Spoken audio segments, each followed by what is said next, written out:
Please turn and relax. Unlike me.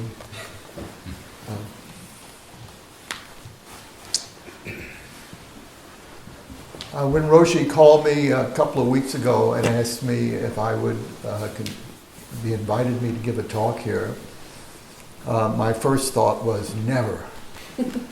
I thought it was inconceivable that I would ever do it.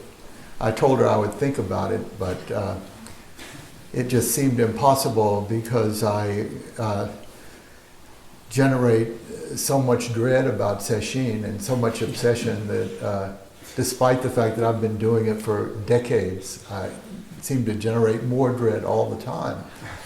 So I didn't need anything added to the mix.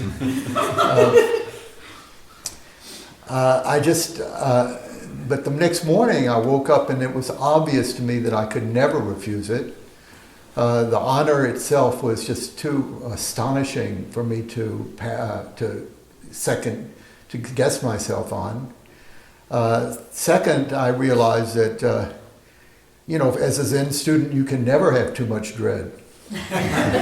So any gift like that, I could never refuse. And the third thing is that I felt it would give me a chance at last to bring my teacher here, which I've wanted to do for a long time. Somehow I always felt very, very sad that he was not more present here. Some of you may know about my teacher. His name was Kyudo Nakagawa. He was a Dharma heir of Soen Roshi. He was the second abbot, Abryu Takuji, after Soen's successor Sochi Roshi died. But he came here in the early 1980s, after being in Israel, of all places, for 13 years. More than that. How he got to Israel is a pretty interesting story for all of us here, I think. Soen Roshi had a habit, as some of you may know, of wandering in Central Park in the middle of the night. He never slept well. And there was a woman named Chloe Tal, who was a biochemist studying at Rockefeller Institute on a visiting fellowship from Israel. And she ran into this spectral being who, in a white robe at midnight in Central Park. And they became great friends. They're very, very close friends. He often spoke of her as one of the smartest people, one of the sharpest people he ever met. And Chloe, when she studied with him at the New York Zendo, I don't know for how long, that was before my time there, but she asked him several times if he would help her get a Zendo started in Israel. And he went back, and I think he chose Kyudo because he spoke some English. I mean, those of us who knew him later would have argued with that. But I think he spoke better English than any of his other monks. So he asked Kyudo if he would consider that. And Kyudo, who had never heard of Israel, he didn't know where he was going. He left and went there and arrived, I believe, after the 6-Day War. And found a place in the Arab quarter, near Mount of Olives, which he always called Mount Olive.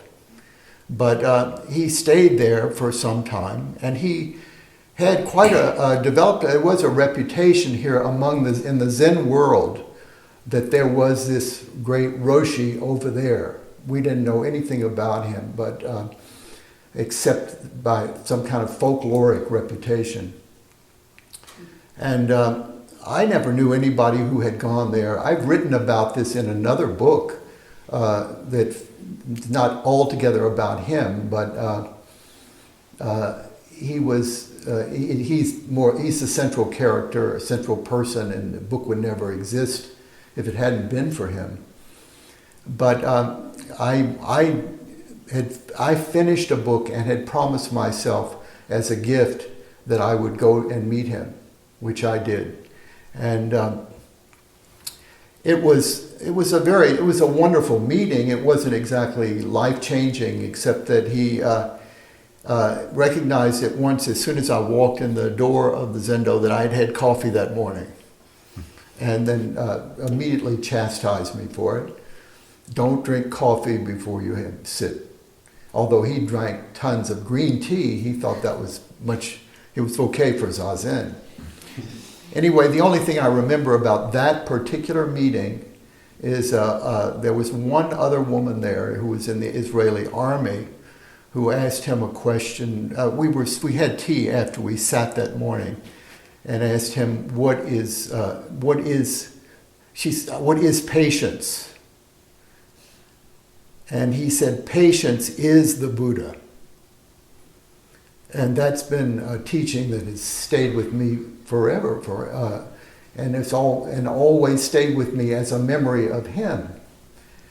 Then he turned up in New York, to my amazement, a few years later, and though I didn't feel that our meeting in Israel had been extremely deep or connected like that, but we greeted each other as if we had known each other forever. And after that, he started a Zendo in Soho, and I had the most amazing experience of having almost constant access to him. He would call me at all hours. I wasn't the only one that he was attached to, but he would call me at all hours. He would ask me all kinds of insane or often inane questions. And, we developed a Zendo there we continued for 25 years until Sochi Roshi died, and he was called back to be the abbot at Ryutakuji. After that, people from our Zendo would go, we often went to Ryutakuji to do sesshin with him, and I went once and did a residence there. But a lot about that time in New York is in the book I wrote, and which I thought would be the last thing I would ever write about Zen. Hopefully that I would never try to do anything more on Zen. But I want to talk today about the last time I spent with him. The last month, he used to come back to New York every year when Ryutakuji closed in mid-August. He would come here and spend the time with us, and then do a 1-week sesshin and go back to Ryutakuji when it opened. That last month is what I want to talk about today, because it was an experience that convinced me that I hadn't begun to write what I have to write about the practice. And I'm still trying to write it. I'm going to tell you a little bit about what happened during that month. It was, it was more or less what we always had experienced with him. He arrived in mid-August, and 3 of us went out to the airport to meet him. One was an Israeli guy named Natan, who had a van and had been studying with him even in Israel, had followed him to this country. The other was a Japanese woman named Tamami, who was the closest to him of anybody by that time. I've written all the wonderful things about that he did, his incredible language that he used, his reinvention of English all the time, that he would say about a woman in our Zendo was 6 months president. That his favorite food was peanut butter.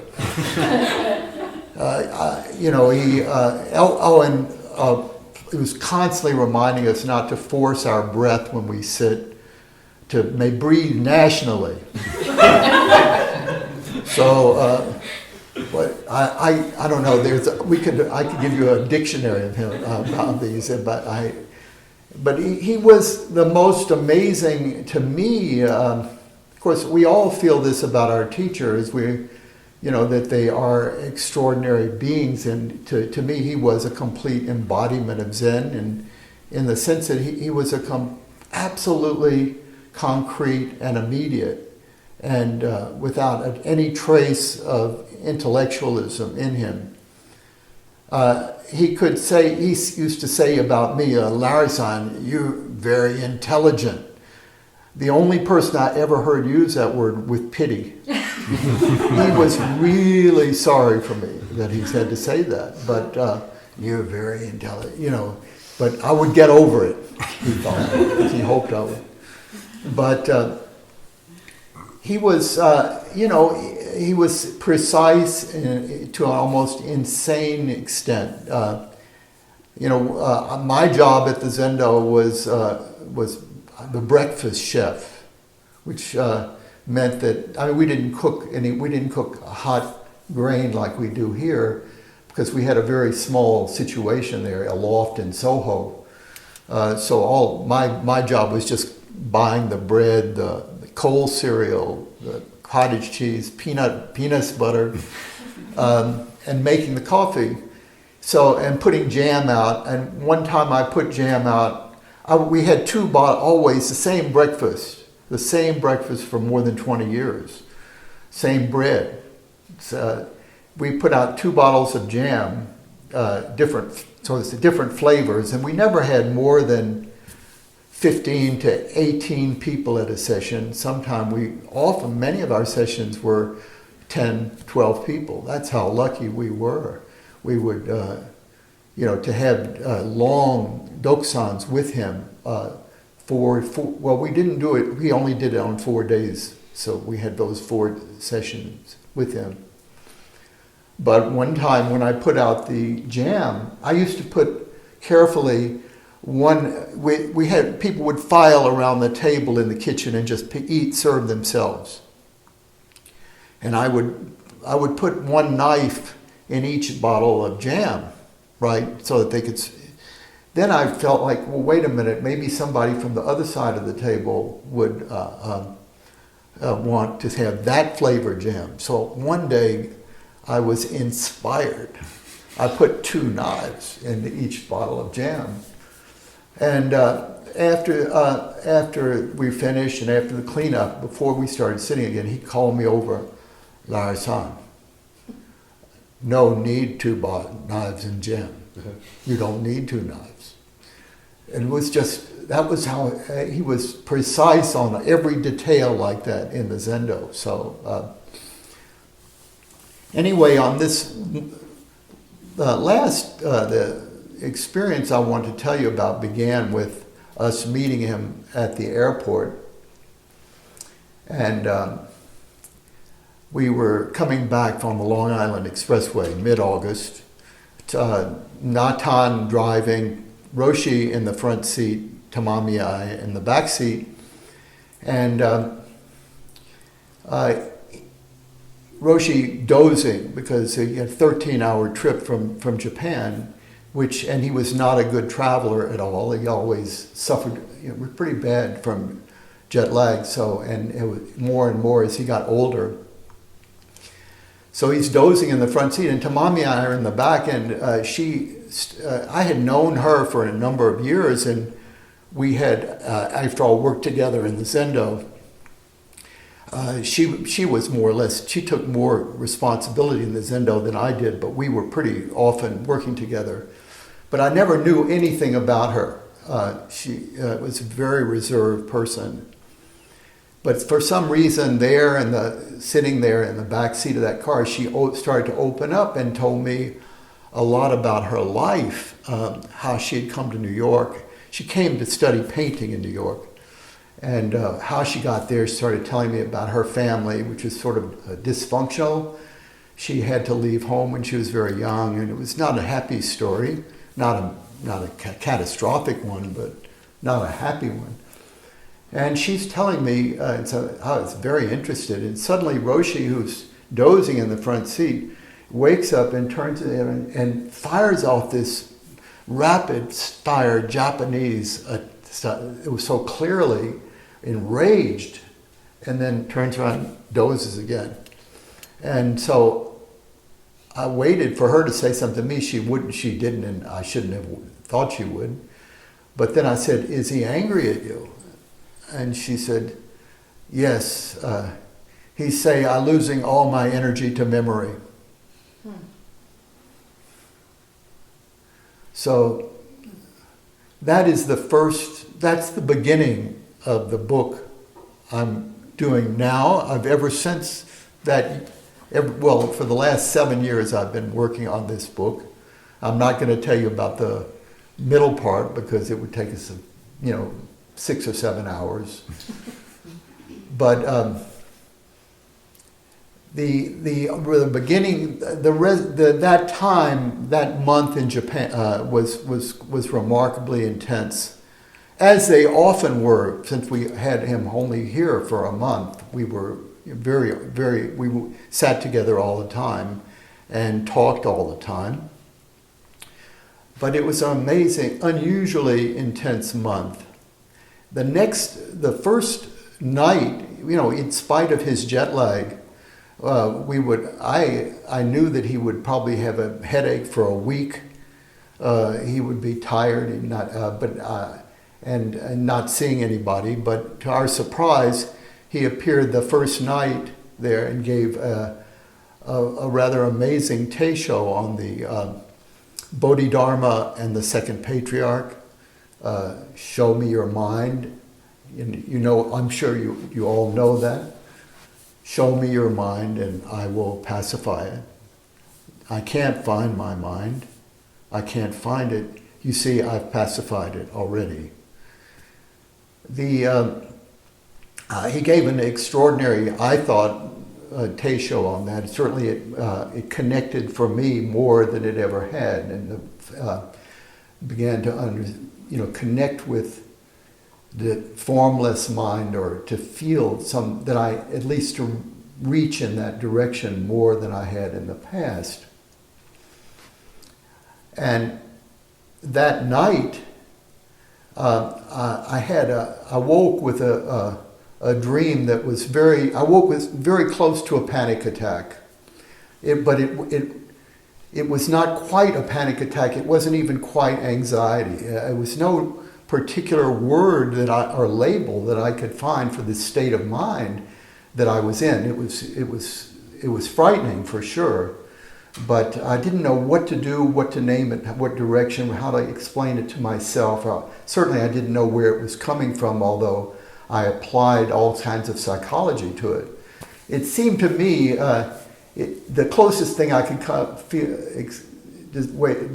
description I could find for it was something Trungpa Rinpoche, Chogyam Trungpa Rinpoche, the great Tibetan Lama, said that once there's good news and there's bad news, maybe you know this, there's good news and there's bad news. The bad news is you're in free fall.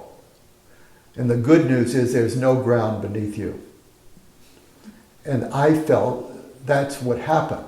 That's where I was. I knew that's where I was. I felt like I had a direct, that what had awakened me was a direct experience of formlessness, of emptiness, more than I had ever known. An experience of it, not an understanding or obviously no label or description. So the only thing I could do with this was go to my cushion, and I ended up sitting there in the middle of the night for maybe an hour, having one great revelation, one great insight after another. And then I got up and I remember thinking, please don't try to write about this.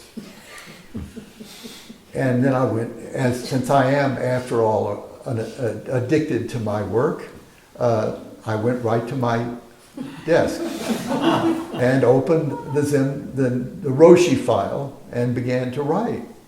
and to betray what I had experienced, what Beckett once called disimproving the silence. And I guess I tried for maybe a half hour, and then until I got totally depressed with what I was doing, and realized I came to the conclusion that as not for the first time that I had to choose between being a Zen student and a writer, that it's not possible, certainly not for me. I'm not saying that it's not. I don't want to generalize. I mean, Gary Snyder did it. William Merwin did it. Many, Peter Matheson certainly did it. But I thought that for this limited mind or this limited Zen student, the combination is impossible. And the next morning, I called him and asked if I could meet him for tea that afternoon. And I expected he might not be up for it yet, still having jet lag, but he said, "Yeah, sure, come on over." And when I got there, as usual, he had tea and the same Pepperidge Farm cookie he always bought sitting on the table. And we sat down, and before I could say anything to him, he said, "What happened to your posture? Your head's like this?" He said, "A lot of thought last night. I saw it. Lots and lots of thought all the time for you. What's happened to you?" And I said, "I don't know. I'm doing my best." Anyway, he went on and talking about it, and gave me.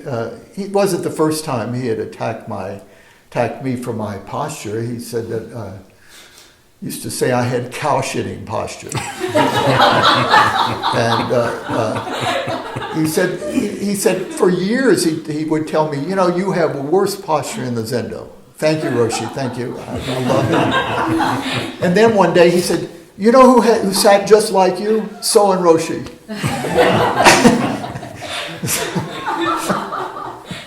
Anyway, I said to him that day, I said, "Roshi, I have something very important I got to talk to you about. I feel like I've got to make this decision once and for all. I can't write and be a Zen student." "Why not?" "Well," he said, "why not?" And I said, and I went into the things. I told him a little about what I'd experienced the night before, but the description and objectification and dualism, I had a lot to say about it.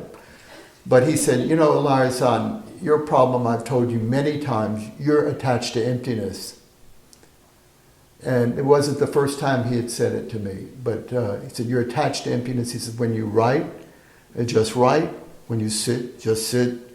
So on. He said, when you take shit, you flush the toilet paper, don't you? He said, "You don't keep it in your pocket and walk around." So I left and continued. As you see, I've continued being a Zen student. I went home and I continued. I did go home and look at my pile of manuscript and wonder if it was toilet paper or not, and if I should just flush it, but I didn't, and I've kept on going. And I really feel I have no choice. This is my koan to be a writer and a Zen student, or this limited writer that I am, this limited Zen student that I am. Anyway, we continued during that time. As usual with our sessions and our meetings and dealing with the Zendo as we did. And the last session came, which that week, the last week he was in New York. That was 2004. It was an interesting, important session that proceeded like most of ours had. He did, I must say, it was a beautiful, very, very simple sesshin we had. I don't think anybody who ever did it with us would not miss it. And he had nothing. We had a minimal service. We had very minimal liturgy of any sort, but it was a beautiful and unique session, just like him. It's simple and unadorned, without any holy style. But and he gave wonderful teishos almost every day as usual, and every day we used to we alternated readings between in the afternoon before his teisho. We would either read the Song of Zazen Hakuin or the First Step in Zazen by Soyin Shaku. Does anybody here know it? I wanted to find it in the library here, but for some reason I could not. And it used to be in the sutra books here. It's not anymore. It was in our sutra book in New York and in Soho, obviously. But it begins with, Zazen is not a difficult task. Just free yourself of all incoming thoughts. Sit and make a complete analysis of yourself. I can't remember it exactly, I'm sorry, but understand that your body is not your body. Your mind is not your mind. All beings are sitting here with you, and then it ends with, Zazen is not a difficult task, it's just a way of returning to your true home. And we had been reciting this for all the whole time he had been in New York, and so it's more than 20 years I had been reciting this teisho. But when right after that we went back to our cushions, sitting again, and this is I had suddenly understood. I felt like I had returned to my true home. That I understood I was home. It's a little simplistic and banal to say it, but I felt I was at home, and I was an experience like of stillness, almost like I had never known, of experience of contentment without any name, but just I was home. It's what Zazen, as Soin Shaku said, is supposed to be. And that experience, that feeling lasted, I don't know for how long, maybe very briefly, maybe a couple minutes, 2 minutes. And then my whole body started to shake in a very extreme way. I had, I've endured, like all of us here, I've endured my share of agony on the cushion, certainly a lot of pain. But I had never experienced anything as frightening as that shaking. My whole body was shaking, and it was close to kind of epileptic. It seemed epileptic to me, and for good reason. I mean, I've had a lot of experience myself studying the brain, and I'll tell you about that in a moment. But that lasted maybe only 1 or 2 minutes too, and as soon as it was over, I set in to understand it and explain it to myself. That's my nature, right? And I felt like I understood the narrative completely, what had happened. And it was not, that it was my brain couldn't handle the contentment that I experienced. And that is the way that my mind does work like that. I had been ever since I started Zazen, ever since I discovered Zen practice, I had been convinced that Zen was basically a form of neuroscience research, that we are all doing work on our brains every moment here. And that led me to write fiction about brain damage and to do a book on neurosurgery, to do a lot of. I've done a lot of research, reading on the brain, but I feel like we're sitting here all the time in the midst of, millions and millions of neurons. There are said to be more synapses in the brain than there are stars in the universe. And we are experiencing them all the time. I don't have to tell any of us how intimate we are with it. And to me that seems the most radical thing about our practice, the most wondrous thing about our practice. So it was no small thing for me to experience this singular way I explained it to I mean, I don't think it's not a very profound explanation. It's kind of obvious. It's singularity and contentment and the duality of the brain. The brain fires. Every firing of the brain is duality. It's bipolar. There is no firing if there's not bipolarity. So in my no doubt way too simplified explanation, but the contentment is no firing at that moment. There is no firing. But that's just, I don't want to go there right now. But I did go there that day on my cushion. And I was very, very excited with these insights. I was very illuminated by this experience. I mean, illuminated, a little bit traumatized. And I was very anxious to see Roshi that night in session. And our dokusans were at night, only at night. But very anxious to see him and tell him this whole story. And I did. I mean, I told him from beginning to end, and the shaking and then the explanation of the shaking, and this is what happened. That I could not handle the content. My brain couldn't handle the contentment. My ego couldn't handle the contentment. And he listened to me patiently, and then at the end he said, Larry-san, shaking is your true home.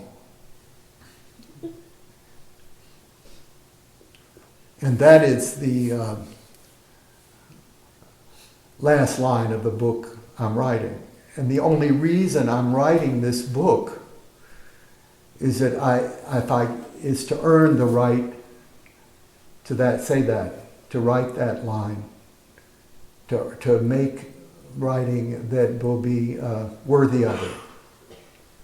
Anyway, he went back. He died a few weeks after that. He died back in Japan, and he was found in his quarters. We never we never got an explanation. They won't do, evidently, they will not do an autopsy on a Zen master in Japan. So the only thing we ever heard was he died of internal bleeding. He was 80, and he's not well known because he had no sense of Sangha whatsoever, couldn't care less how many people showed up at the Zendo. But I hope you can use some of this for your Rohatsu. Thank you.